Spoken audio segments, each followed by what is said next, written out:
The storm struck like a living thing, tearing through the night with lightning that painted the jagged peaks of Vedra in silver fire. The winds howled as though the mountains themselves were warning of what was about to wake. Far below the storm's fury, hidden behind walls of ancient stone and layers of secrecy, a cavern pulsed faintly with light that had not shone in centuries. Lyra moved quickly, her cloak snapping in the wind as she scrambled across wet rock toward the cavern entrance. She carried no weapon, only the weight of her people's last hope and the burden of an oath older than her name. Her heart hammered with each step, because tonight was the night she had always feared, the night the raiders returned. The raiders' ships had descended in the evening, splitting the skies with fire. Villages were already gone, black smoke rising into the storm. Their hunters had landed, metal monstrosities dragging survivors into cages. The world was being stripped bare, just as the elders had whispered would one day happen again. Lyra had run not to save herself, but to awaken the only weapon her people had left, the human. The cavern mouth gaped like a wound in the mountain, jagged and dark. She pressed her palm against the carved stone near its entrance. Old sigils glowed faintly beneath her hand, responding to her bloodline. The wall shuddered before opening just wide enough for her to slip inside. The storm's noise died instantly, replaced by the low hum of machines that had waited 2.5 centuries to be touched again. Her steps echoed as she hurried deeper. The cavern wasn't natural. It was a chamber carved by forgotten hands, its walls veined with conduits that pulsed blue light. At its heart stood the thing she had come for, a sarcophagus-like structure of black steel, sealed tight, faint mist curling from vents at its edges. Lyra swallowed hard. She had grown up hearing her grandmother's stories, tales of the warrior who had once stood against the raiders when they first descended upon Vedra. He had fought until his weapons broke, fought until even his strength failed, and when defeat was certain, he was hidden away, not buried, but preserved, waiting for the day the war returned. Her ancestors had sworn an oath to guard him, generation after generation, until the hour came. Now that hour was here. She placed both hands on the chamber's surface. Her voice cracked as she whispered, "Wake up! They found us!" For a moment, nothing happened. Then the steel trembled under her touch. Symbols flickered to life along the surface, glowing with an otherworldly light. With a hiss, the sarcophagus split down the middle, releasing a cloud of vapor that rolled across the cavern floor. Inside, suspended in a cradle of pale light, was the figure of a man. He was massive compared to her kind, his frame broad, every muscle cut like stone. Scars marked his body even in stasis, relics of battles fought long before she was born. His armor was dented and scorched, yet still clung to him like a second skin. His face, rugged and sharp-jawed, looked more like carved granite than flesh. Then, with a ragged gasp, his chest rose. The light around him dimmed, cables releasing, clamps sliding away. The man collapsed forward, his feet slamming into the stone floor as if gravity had just remembered him. Steam rose off his shoulders. His eyes snapped open, cold, steel gray, burning with confusion and fury. Lyra rushed to steady him. His weight nearly crushed her, but she braced herself, clutching his arm. He coughed violently, his voice hoarse, like gravel grinding against metal. "Where am I?" "You're safe for now," she managed, though her own voice shook. "I am Lyra. You don't know me, but my family swore to keep you hidden." His eyes darted around the chamber, the old machines, the glow of conduits. Then his gaze settled on her, and she saw the recognition of truth in his expression. He had been here before, centuries ago. "The raiders," he rasped, his memory piecing fragments together. "They're here again," Lyra confirmed, her throat tightening. Stronger than before. "They are burning everything. I had no choice but to wake you." His hands clenched, joints cracking as if unused for too long. He took a long breath, standing taller, the haze of centuries fading from his body with every heartbeat. The storm outside rumbled like a challenge, thunder shaking the cavern walls. Kale, the name burned into her memory from the legends, looked toward the entrance. His jaw tightened, and the weight of a warrior long thought dead filled the cavern like fire. "Then I fight again," he said. Lyra felt a surge of both fear and hope. The oath of her ancestors had been fulfilled, but she knew the truth. Awakening Kale was not the end of their struggle. It was only the beginning. The storm outside the cavern had died down to a low growl, but inside the mountain, something greater had awakened. The man who stepped from the stasis chamber did not move, like someone fragile from centuries of sleep. His body, though stiff, carried the weight of power beneath every motion. He towered over Lyra, a living reminder of the stories she had been told since childhood. He blinked, disoriented, as his lungs dragged in their first breaths of real air in 250 years. His pupils adjusted quickly to the cavern's glow, scanning walls, machines, and finally Lyra. His voice came out cracked, raw yet steady. "Who are you?" "I am Lyra," she said, steadying her tone. "My grandmother and hers before her kept this cave secret. Our oath was to guard you until the day you were needed again." The man's hand brushed over his scarred armor as though searching for memories etched into its dents. He straightened, and with each passing second, the confusion drained, replaced by sharp calculation. His gaze hardened like steel cooling in water. "What year is it?" he asked. She hesitated. "We stopped counting in human years, but it has been 250 seasons since you were laid to rest." His jaw tightened. He remembered fire, the raiders' invasion, the cities burning, the desperate battles. He remembered fighting until every weapon in his hands broke. He remembered the betrayal of exhaustion and the darkness that followed. But never had he expected to open his eyes again. Lyra continued, her voice urgent. "The raiders have returned. Their ships blot out the skies. Villages are already gone. My people are hunted. You fought them once. You are the only one who ever stopped them." The man looked down at his hands.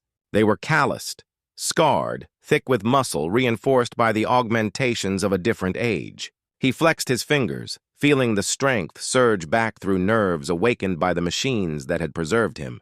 He was not just a man. He was a weapon built for a war that had never truly ended. "I'm Kale," he said at last, his name sharp as a blade cutting through silence. Lyra bowed her head without meaning to. She knew the name from her grandmother's stories. Kale, the human who bled for worlds not his own. Kale, who stood when empires fell. Before she could speak, a distant rumble shook the cavern. Dust rained down. Kale's eyes snapped toward the sound, instincts kicking in with lethal precision. He reached for the wall, ripping loose a shard of steel conduit and holding it like a weapon. The way his body shifted told Lyra more than words could. This was a man born to fight. "They're close," Kale muttered. "Your enemy doesn't waste time." Lyra's pulse quickened. "The raiders hunt endlessly. They must have traced me here." Kale moved toward the cavern's exit, each step a stride of controlled fury. The centuries had not dulled him. They had distilled him into something colder, sharper. He paused only to glance back at her. "Do you know how to fight?" "With a blade, yes," she admitted. "Then keep close." The words were not gentle. They were an order, spoken with the weight of a commander who expected to be obeyed. For a moment, Lyra bristled. But when she saw the way he held his improvised weapon, body angled in readiness, she understood. Kale wasn't arrogant. He was survival incarnate. They slipped into the storm. The night air smelled of ash. Above, the clouds glowed with the crimson burn of descending raider dropships. The mountains echoed with metallic roars and the shriek of engines. Lyra whispered, "Your body, does it hurt after so long?" Kale's lips curled in something between a grin and a snarl. "Pain reminds me I'm still alive." And with that, he sprinted down the slope, moving faster than she thought possible. His legs carried him like a predator unshackled, his eyes locked on the burning horizon. He was heading straight for the ruins of Ardek, the nearest village. Lyra followed, lungs burning to keep pace. The closer they came, the worse the devastation revealed itself. Homes were reduced to rubble. Fires painted the sky orange. Raider machines, tall and spidery, dragged captives in chains. The people wailed, their voices drowned beneath the thrum of engines. Kale stopped at the edge of the destruction. He crouched low, studying the machines, every motion precise. His hands gripped the steel shard like a trained warrior would hold a blade. His breath slowed, his gaze narrowing. Lyra whispered, "What do we do?" Kale's answer was immediate, cold, and burning with a fury older than her world. "We remind them why they feared humanity."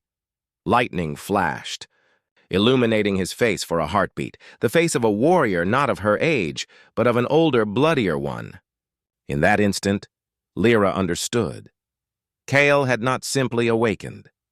He had returned to a war that had never ended, and the raiders were about to learn that time had not broken him. The drone's plasma cannon hummed, glowing red at its core. Kale hit the ground before it fired, rolling through mud, then surged up with brutal speed. He swung the metal bar like a sword, caving the machine's sensor in with a crunch that split sparks across the rain-soaked night. The drone collapsed, twitching. Kale wrenched his makeshift weapon free and hurled it with deadly precision into the second drone's chassis. The impact pierced its core. It whined once before detonating, fire streaking upward in a violent blossom. Lyra froze on the ridge, stunned. She had trained with blades her entire life, but she had never seen movement like this, fast, decisive, merciless. Kale fought like a predator unleashed. There was no hesitation, no wasted motion, only death, dealt clean and sharp. The raider walkers turned their sensor arrays toward the disturbance. Their jointed limbs clattered as they pivoted, weapons rotating toward Kale. Chains of prisoners stumbled behind them, their cries lost in the roar of plasma fire. Kale was already moving. He ripped a plasma rifle from the wreckage of the first drone, its grip alien but familiar enough in his hands. He fired once. Two bright bolts lanced through the rain, blasting one walker's leg apart. The machine toppled, crashing into the mud. Prisoners scattered, dragging each other into the shadows. Lyra ran down to join him, her dagger gripped tight. A raider warrior, a hulking creature clad in dark armor, lunged from the wreck, energy blade glowing. She barely had time to react, but Kale's instincts were faster. He caught the alien's arm, twisted until bone cracked, then slammed the enemy into the ground so hard the earth shook. He ended it with a single shot to the skull. For a moment, the battlefield was lit only by fire and lightning. Kale stood tall, rifle smoking, rain carving rivulets through the blood on his armor. The raiders regrouped quickly. 3 more warriors leapt from the walkers, their bodies elongated, their armor fused with black machinery. Their hissing voices rasped through translators. "Human, impossible, you should be dust." Kale's gray eyes burned. "You should have stayed in your graves." The clash erupted instantly. Plasma fire cut through the storm. Kale ducked low, rolling between beams, firing short, controlled bursts that tore armor open. He closed the distance before the raiders could adjust, his fists and rifle butts smashing into them with bone-crushing force. Each strike carried centuries of stored fury. One raider landed a glancing hit, its blade slicing across Kale's ribs. Blood sprayed. Kale didn't flinch. He tore the weapon from its grip and drove it back through its throat. Lyra fought too, circling behind a distracted raider. She plunged her dagger deep into the gap of its armor, pulling free before it could crush her. She staggered back, panting, adrenaline shaking her limbs. She had killed before in ambushes, but never face to face. Tonight she was no longer a witness. She was part of the war. When the last raider fell, silence hung heavy over the ruins of Ardek. Fires crackled, prisoners sobbed quietly in the shadows. Smoke and rain mingled into a choking haze. Kale planted his rifle butt into the mud and surveyed the carnage. His armor was blackened, his side bleeding freely, but his stance never wavered. The prisoners stared at him with wide eyes, murmuring in disbelief. Lyra heard the words ripple among them. "The human has returned." Kale turned toward her. "We can't stay. More will come." She nodded, her chest heaving. "There are caves in the north. We can hide the freed ones there." "No," Kyle said, shaking his head. "Hiding is death. They'll hunt until nothing is left. We strike first, harder, again and again. Every victory must cost them." Lyra hesitated. Her people had survived by running, scattering, keeping small. But Kale's voice carried the weight of another philosophy. War was not about surviving one day longer. It was about breaking the enemy so they never returned. The prisoners gathered around. Some were too weak to walk, others too young to fight. But their eyes glowed with something new. Hope. Kale had given them that in one night of blood. Above them, thunder rolled, but it was not only the storm. Raider dropships circled back, their spotlights cutting through the clouds. The enemy had marked the humans' presence, and the sky itself seemed to tremble in answer. Kale lifted his gaze toward the lights. His voice was low but sharp as steel. "Come for me. I'll be waiting." Lightning struck, bathing him in white fire, and Lyra realized why the raiders had once feared his name. He wasn't merely a warrior. He was the storm itself, and now the storm was awake. The news spread faster than wildfire. By dawn, across valleys and broken cities, whispers had become shouts, the human lives. Villagers who had buried their weapons dug them back up. Outlaws who had long given up on rebellion sharpened their blades. Even the elders who had told the legend to children around fading campfires now believed the impossible. Kyle had returned. Kyle wasted no time. The freed prisoners followed him into the northern highlands where the raiders' patrols were thin. Lyra led them into caves her people had used as shelters, but Kale turned the hollows into training grounds. Rocks became barricades. Fallen trees became spears. Old scavenged rifles were stripped, cleaned, and repurposed. Under his command, every scrap of metal became a weapon. "Survival isn't enough," he told them, voice cutting through the mountain winds. "If you want to live, fight like prey. If you want to win, fight like hunters." The first drills were brutal. Kale ran them until their legs buckled, teaching them how to move silent through rain, how to strike fast and vanish before the enemy regrouped. He showed them how to bait the drones into traps, how to disable a walker with nothing but wire and courage. Where Lyra's people had always fought openly and lost, Kale gave them the human art of war. War waged from shadows, from patience, from fury held back until it struck like a hammer. At first, they grumbled. They were farmers, traders, nomads, not soldiers. But when Kale sparred with them, knocking men twice his size into the dirt with ease, they learned quickly. And when he bared the scars carved into his skin, proof of battles survived, their complaints turned to silence. He had bled for this war long before they were born. The first test came a week later. A raider convoy rumbled down a ravine, escorting prisoners in armored transports. Kale and his fighters were waiting above. At his signal, boulders thundered down, smashing into machines. The ambush erupted with a ferocity the raiders had not expected. Drones were torn apart with spears tipped in scavenged plasma. Warriors leapt onto transports, dragging the captors out and cutting them down. Kale himself ripped the turret from a raider carrier and used it to blast a pursuing walker into molten scrap. The freed prisoners cheered, their fear breaking like chains. Lyra saw it happen, the moment despair became defiance.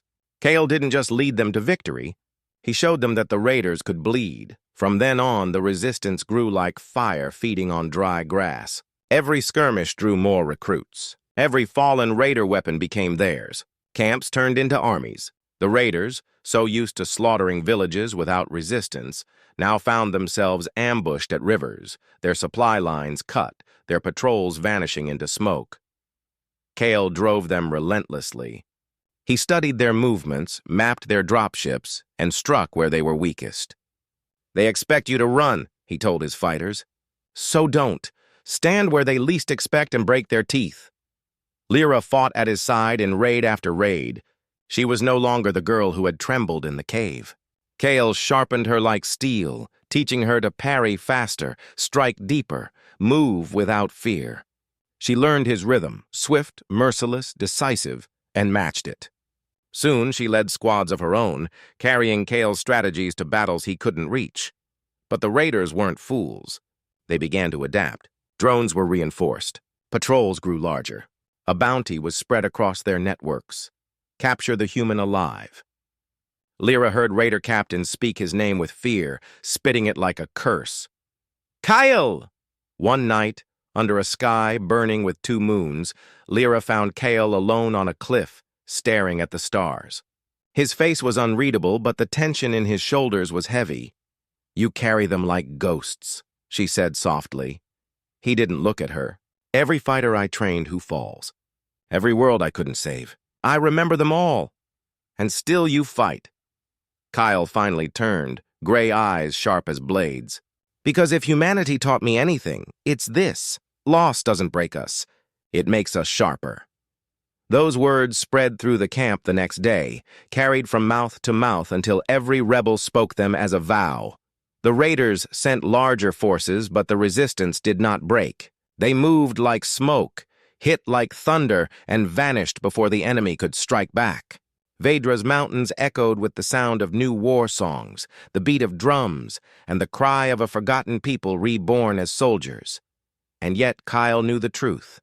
Skirmishes would not be enough. He had seen the raiders' true strength centuries ago. Armadas blotting out suns, dreadnoughts that cracked planets. The battles now were only sparks. The storm was still coming. He looked to the horizon, jaw clenched. They'll bring the full fleet. When they do, we don't run. We burn them.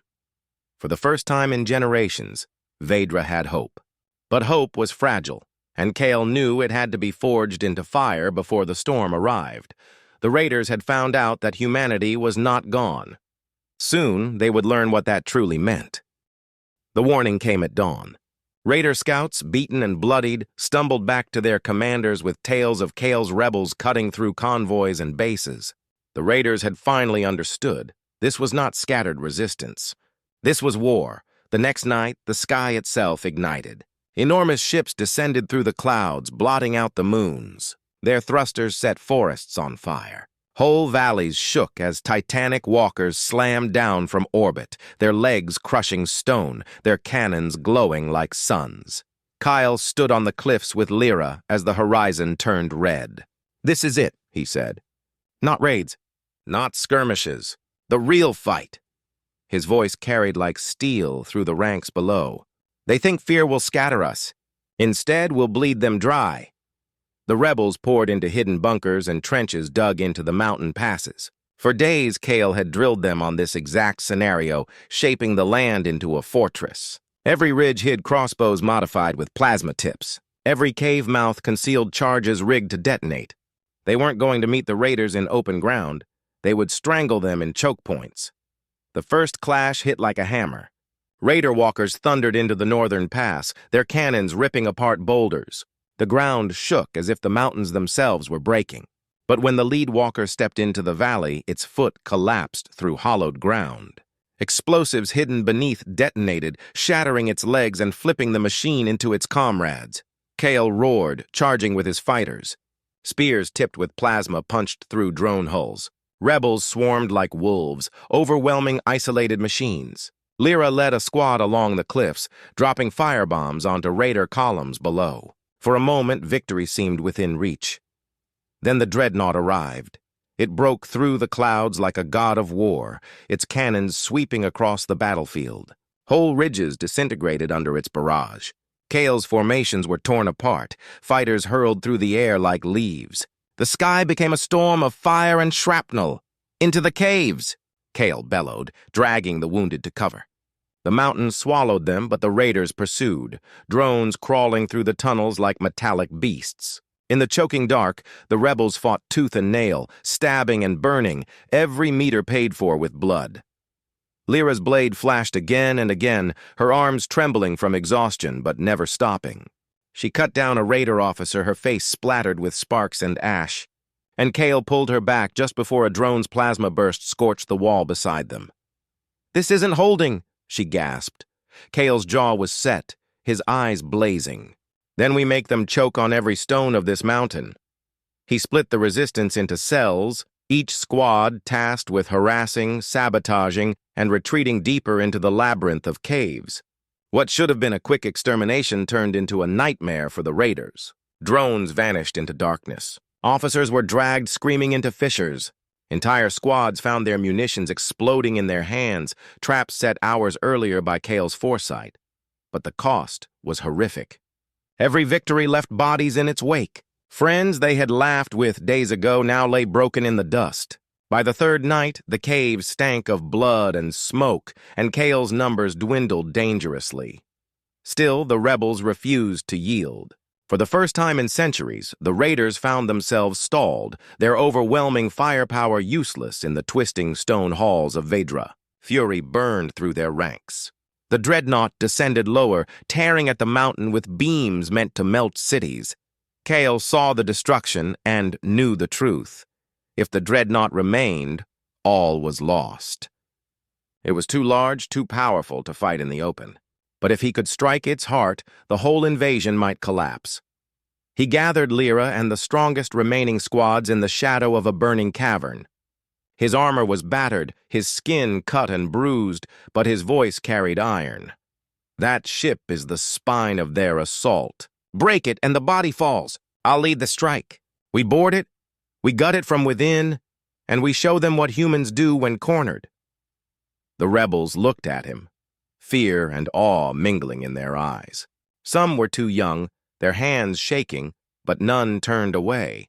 Lyra stepped forward, fire in her gaze. You're not going without me.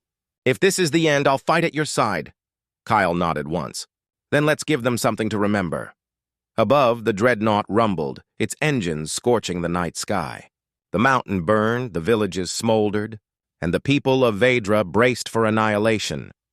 But in the shadows below, a human warrior and the army he had forged prepared to strike back, one last, impossible blow.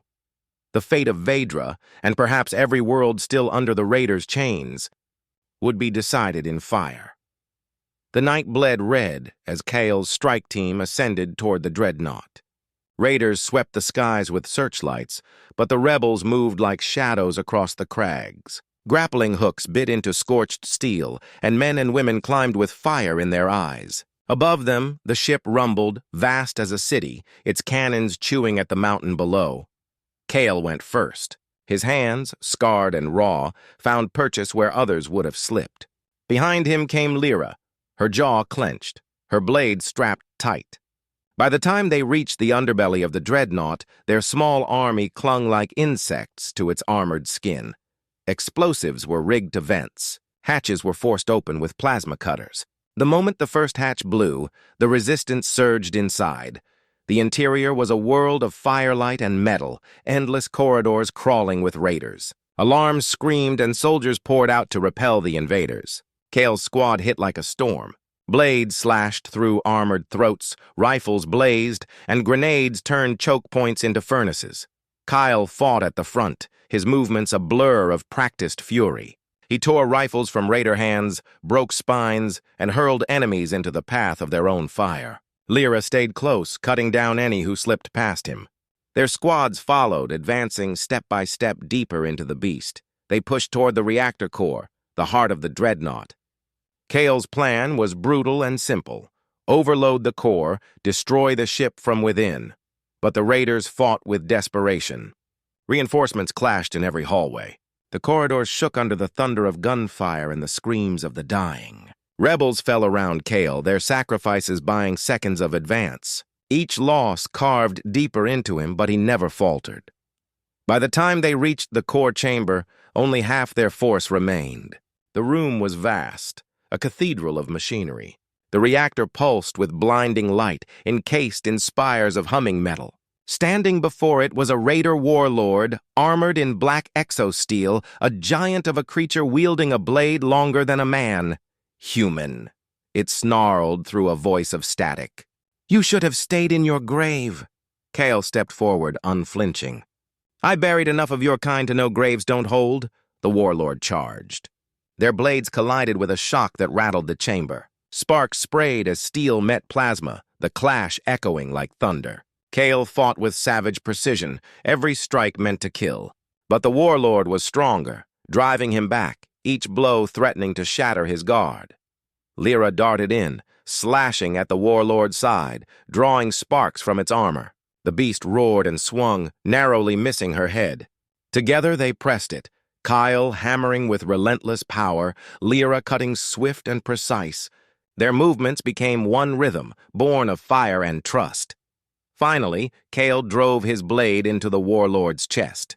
With a guttural roar, he shoved it deeper until sparks erupted and the giant fell, crashing to the floor. The chamber shook violently. More raiders were closing in. Kale ripped free the warlord's access key, jamming it into the reactor console. "Plant the charges!" he barked. Rebels scattered, strapping explosives to the core supports. "Once this goes, there's no turning back," Lyra warned, sweat and ash streaking her face. Kale met her eyes, steady and calm despite the chaos. "That's the point." The explosives armed, the countdown ticking, the surviving rebels turned to flee. Kale stayed behind. "Go!" he shouted, forcing the door controls shut as raiders flooded the outer corridor. "I'll hold them here." Lyra slammed her fists against the sealed door. "No, I'm not leaving you." Kale's gaze softened for the first time since his awakening.